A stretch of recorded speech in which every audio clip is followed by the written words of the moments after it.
Hey, what's going on, everybody?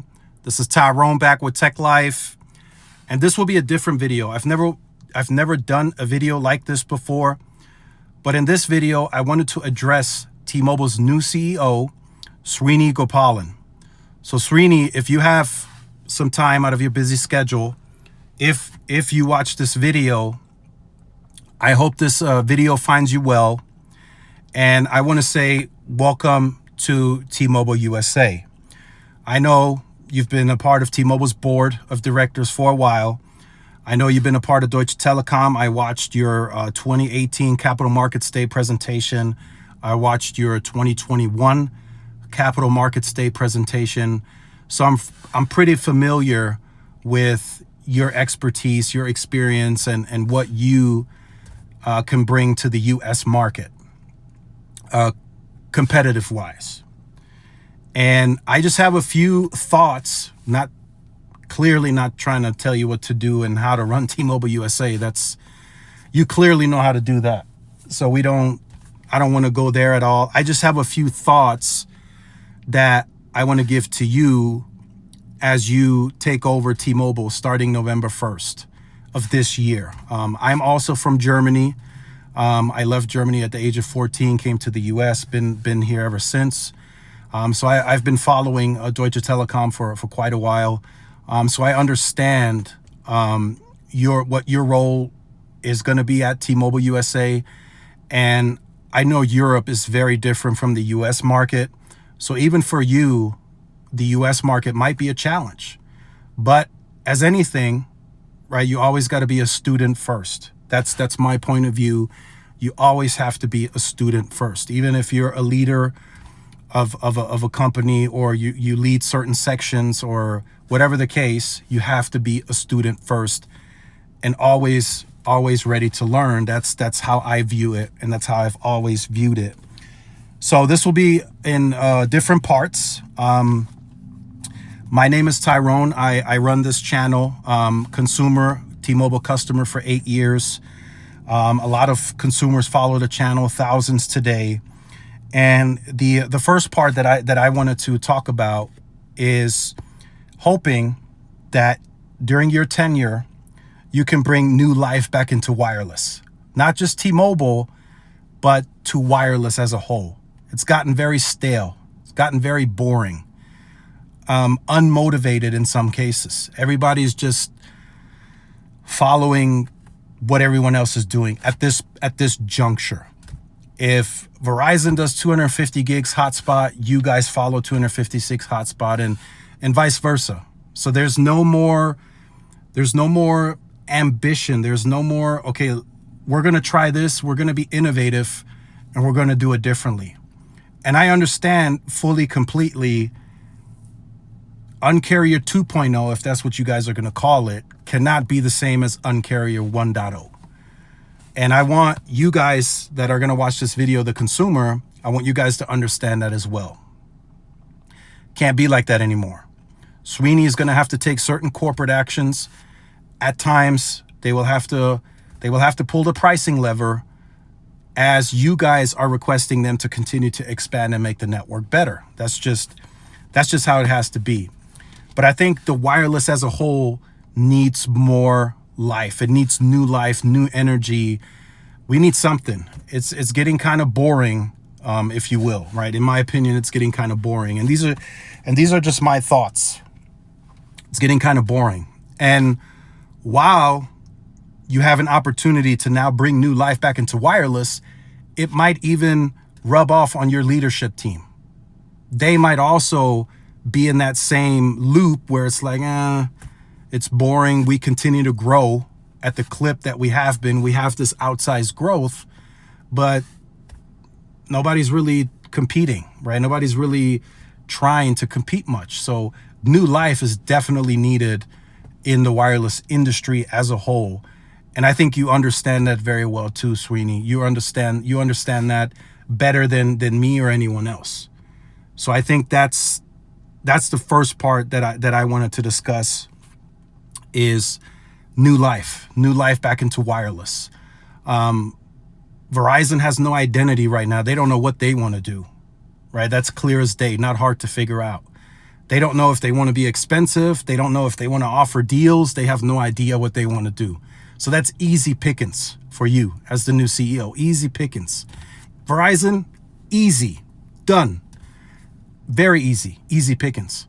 They don't know if they want to offer you a better deal if you bring in your bill, or a week prior to that, they want to say you can't have the best network and not be the most expensive. So very, very confused. That company is more confused than ever before. And I've been talking about that for years now on the channel. They are so confused. They don't know what they want to do. And then I think you understand this as well too. Recently, AT&T purchased some more spectrum at the clip of $23 billion. And they had some other deals. Ericsson, OEM, $14 billion. Ericsson got the whole network. So not hard to figure AT&T out. AT&T, in order to fill all that capacity, starting next year, they're going to have to compete on price. That's going to happen, right? Of course, I'm speculating, but if you put these pieces together, it's not hard to figure out that they're going to have to compete on price to fill the capacity. That is the only way that they're going to be able to compete in the market. There's no perk, there is no added value, added feature that they can add that's going to have the impact on competing on price to fill the capacity. They're going to have a lot of capacity in the network.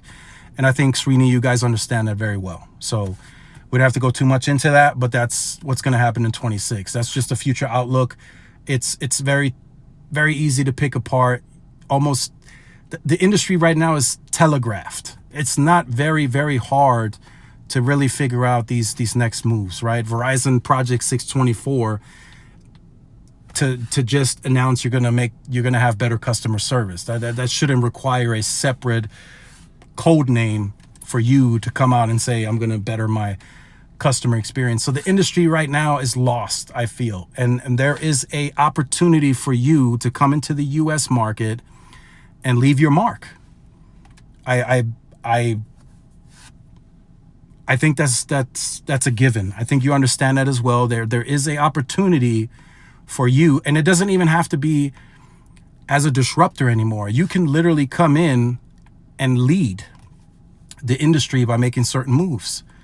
I hope that the moves are differentiating. I hope that. I don't want to see the same thing, but if, there's only so much you can do. The Uncarrier 1.0, when that started, binge on and all of that, you can't bring that back. So you have to be disciplined, but at the same time, you want to be able to be flexible and be able to offer certain things that your competition just doesn't do. So there is an opportunity to be very unique in the market space today. And I truly highly feel that to be the case. Like 100%, I feel you have that opportunity to be different and to bring new life into wireless. I really truly believe that. And I think some of you that are watching this video that are the regular consumer, I think you guys understand that he has that opportunity as well. It's been stale. It's just been stagnant. Nobody's really doing anything big. Everybody's giving away free phones. So there is an opportunity in the market today to really have an impact, a lasting and everlasting impact. And I think Srini is the guy that's going to do it. But I'll continue this into part 2. So make sure you guys stay tuned for part 2. There'll be 4 parts to this.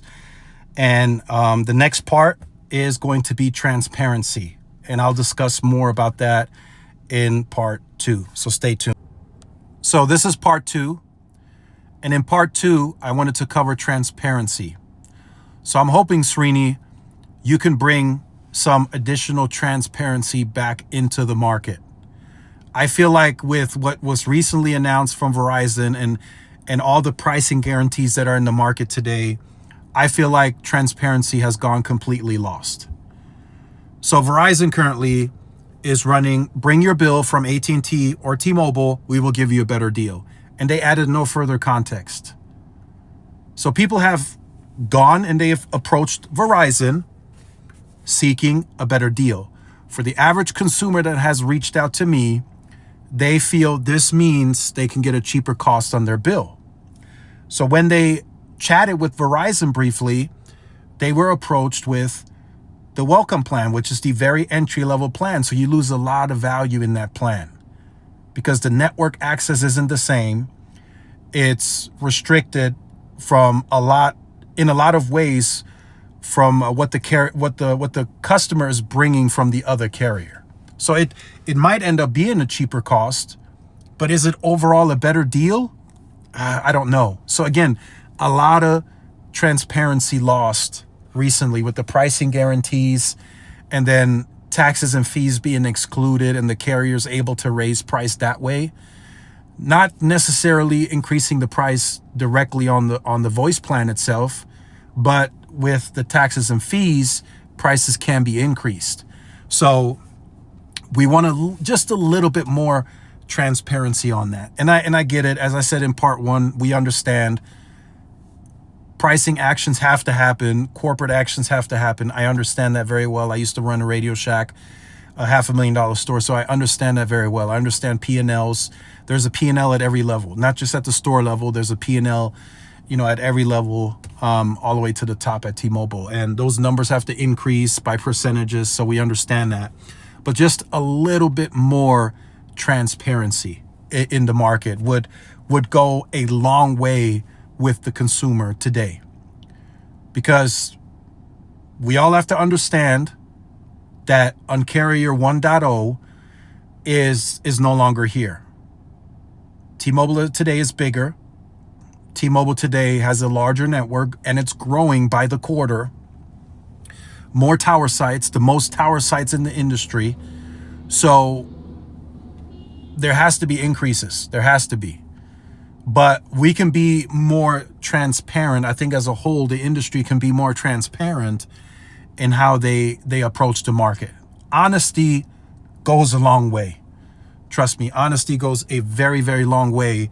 And what Verizon recently presented is just a scam, in my opinion. Several other people have told me the same.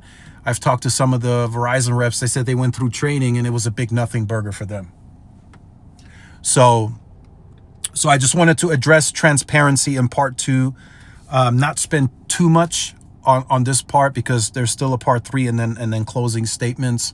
So make sure you guys stay tuned for part three and the closing statements. So transitioning into part three, I wanted to transition into network, because Sweeney, the network is a big part of what you guys offer. It's the service that you offer that the consumer and the customer pays for. So that's a big, vital point of the whole company. And now you guys have the best network. So that's a really big deal. That's a really big deal. Coming from where T-Mobile came from to today, I mean, a complete 360, night and day, big deal, right? So moving forward, I hope that we will see continued investment into the network.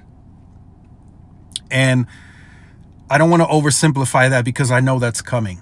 I know there's going to be a continued investment. I understand that. But what I'm saying is, as capital priorities shift, and they will shift. There's smaller fiber players out there. There is maybe some native fiber growth that can be obtained in the future. So capital priorities have to shift because there's only so much growth that you can get in wireless. So those have to shift. But I'm hoping that CapEx can improve and increase a bit as you guys shift some capital attention towards fiber, whether that's owning and operating, which I know that's very hard to do with the right-of-way permits and everything else. But if it's continued investment into Lumos, Metronet expanding, Tillman, and some of the other partners you guys have, I just hope that wireless can still grow and expand natively with the tower footprint and not just, the satellite piece. The satellite piece is good. It's good where it's needed most, but there are areas that I've traveled to recently where I connected to T-Satellite, and I just felt like there were too many people at state parks and that we're connected to that connection. Like that's a primary connection for those people in that area, where I felt like, okay, here is where native coverage is needed and not T-Satellite. But I get it, I understand there's some really, really off the grid stuff where T-Satellite makes sense. And I've experienced that too, where I'm like, okay, there's maybe 2 or 3 people here. T-Satellite is perfect for this area. But for some other areas that are more populated, I felt like native coverage made a lot more sense. So we're looking for that, right? From a consumer perspective, as we invest back into the company, we're looking for further growth on the network, more reliability. And we all know, being honest, like I said, honesty goes a long way. We all know there's still work to do on that. There's still backup generators that need to be added to sites. There is still further redundancy that can be added to sites. There's just a lot more that can be done, right? New site builds can still be built, and that's always the case. We understand that.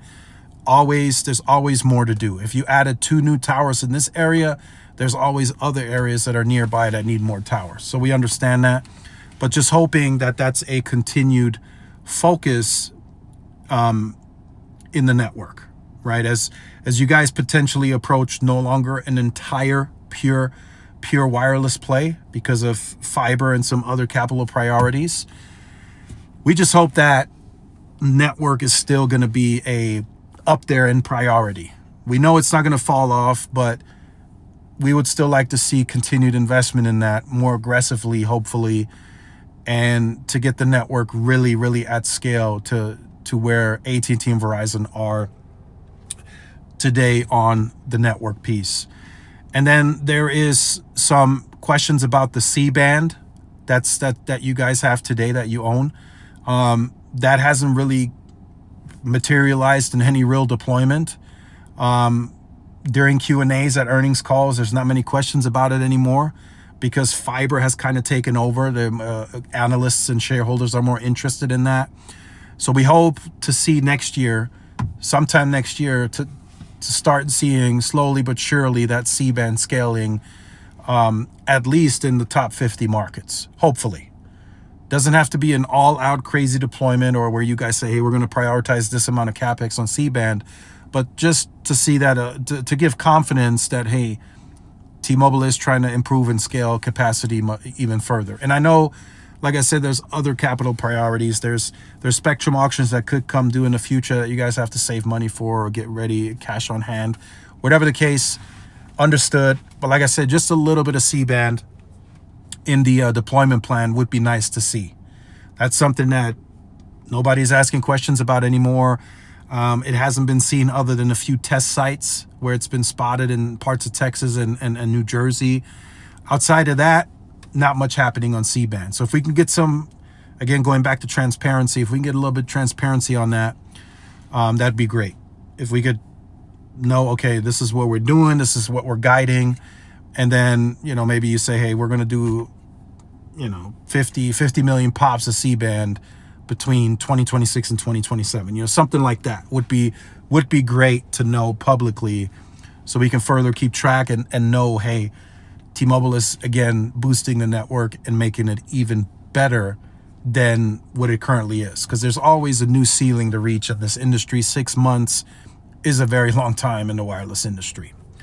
So just wanted to talk about that from the network perspective. I think you guys have a very dense network across the nation. There's areas that could use, starting now, that could use some small cells. Those are coming. I see that work happening, and I know that's a grind. That's not easy to do. That's a lot of permitting, a lot of third-party support, since you guys don't own and operate the fiber. So we understand that, but just hoping, Srini, we can get just a little bit clarification and more transparency on that. And other than that, the network's fine. Like, we ranked the best network. Here it is, but you can't take your foot off the pedal. The competition is fierce. It's they're spending a lot of CapEx, and I know there's a lot of growth coming up for you guys as well. There is a segment, the 1 to 2 line segment, that a lot of people feel has gone missing, so to speak. There's a lot of innovation that can happen between the 1 and 2 lines. customers. So most postpaid carriers today, they try and target the four lines, right? The family plans, but there's a lot of competition and innovation that can still come from the 1 to 2 lines. And I know most of that has been handed off to the MVNOs in the prepaid segment, but I think postpaid can do that too, right? There's a lot happening there, and in loading up some of the capacity, because when you have the capacity, you have to sell it. And I know you guys are growing plentiful, but there's always adjustments and work that can be changed and added and adjusted. So just wanted to cover that in this part 3. The network is still a big part of the company. I mean, you know that, of course. But as you guys shift capital priorities, as I stated, hoping wireless can still be a very, very high priority in the company and for the consumer. So now that ends part 3. So stay tuned for the closing statements, and that will conclude this video. So for this final part, the closing statement, I want to say that I think Verizon and AT&T have never faced a CEO with the caliber of Srini Gopalan.